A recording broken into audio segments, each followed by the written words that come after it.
PCO problem ಇದ್ದವ್ರಿಗೆ ಗರ್ಭಧಾರಣೆ ಆಗೋ ಸಾಧ್ಯತೆಗಳು ಖಂಡಿತ ಇದೆ.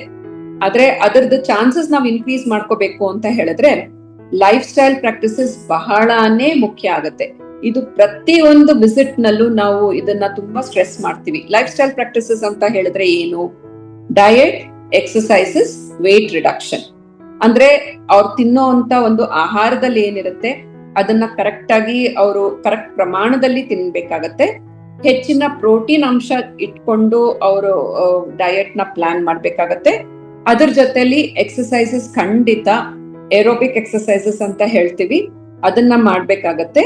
ಹಾಗೇನೆ ಅಂದ್ರೆ ತುಂಬಾ ವಾಕಿಂಗ್ ಮಾಡೋದು, ಆಮೇಲೆ ಯೋಗ ಮಾಡೋದು, ಆಮೇಲೆ ಸ್ಟ್ರೆಚಿಂಗ್ ಎಕ್ಸಸೈಸಸ್ ಮಾಡೋದು, ಈ ತರಹ ಎಲ್ಲಾನು anything which will help in weight loss, which will help in reducing the fat content, ಅದನ್ನ ಅವರು ಪ್ರಯತ್ನ ಮಾಡ್ಬೇಕಾಗತ್ತೆ.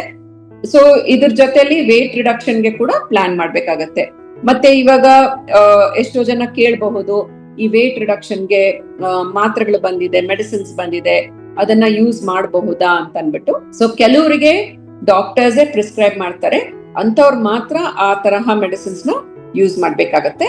Otherwise most of the times it will be diet and exercises which can help to modify the risk associated with PCO. PCO problems ಗೆ ಇರೋಂತ ಒಂದು ಏನು mechanism ಇದೆ, ಆ mechanism ನಾವು ತಡೆಗಟ್ಟೋದಕ್ಕೆ ಆಹಾರ ಮತ್ತೆ ಎಕ್ಸಸೈಸಸ್ ಬಹಳ ಮುಖ್ಯ ಆಗುತ್ತೆ.